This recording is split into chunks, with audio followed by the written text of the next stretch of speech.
अस्सलाम वालेकुम वरहमतुल्लाहि वबरकातुहू। मेरे भाइयों दोस्तों, नमाज जो है ये कलमे के बाद, कलमे तौहीद के बाद ये सबसे पहले नंबर पे आते हैं। और नमाज ये ऐसी चीज़ है जो इस्लाम और कुफर के दरमियान फ़र्क करने वाली चीज़ है कि हुज़ूर पाक सल्लल्लाहु अलैहि वसल्लम का फरमान फ़र्क़ बैन अल अब्द वल काफ़िर अस्सलाह, यानी तो नमाज एक फासिद हो जाती है और हमको पता भी नहीं होता कि किस वजह से हमारी नमाज फासिद हो गई। वाजिब जो है हम नहीं जानते कि वाजिबात क्या है, फ़राइज़ क्या है, उनकी सुन्नत क्या है।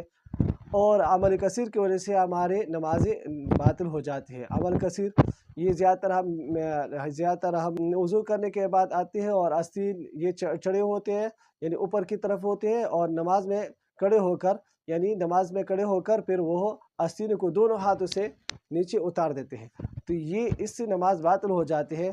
अक्सर लोगों को ये पता नहीं होता, तो उनकी नमाज जो है फासिद और बातिल हो जाती है। गर्मी में हम पसीने की वजह से आस्तीन को ऊपर चढ़ा देते हैं, दोनों हाथों से ऊपर चढ़ा देते हैं, दोनों हाथों से, तो ये इससे नमाज बातिल हो जाती है। तो अमल क्या है, इसके लिए अमल क्या है? अगर कोई आ जाए और नमाज खड़ी हुई है और वो बाहर से आ जाए और वो अपने आस्तीनों को नीचे करना चाहते हैं, तो एक हाथ से एक एक रुकन में वो एक आस्तीन को आहिस्ता आहिस्ता से नीचे कर ले।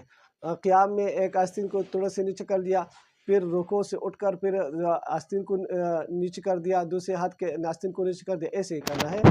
अगर दोनों हाथों को से कर लिया, दोनों हाथों से आस्तीन को नीचे उतार कर, यानी चढ़ी हुई आस्तीन को नीचे उतार दिया, तो इससे नमाज फासिद हो जाते हैं। तो इन बात का ख्याल रखना चाहिए। और तर्क वाजिब के बाद से सवा लाजिम है। हम ज़्यादातर तर्क वाजिब करते हैं, यानी वाजिबात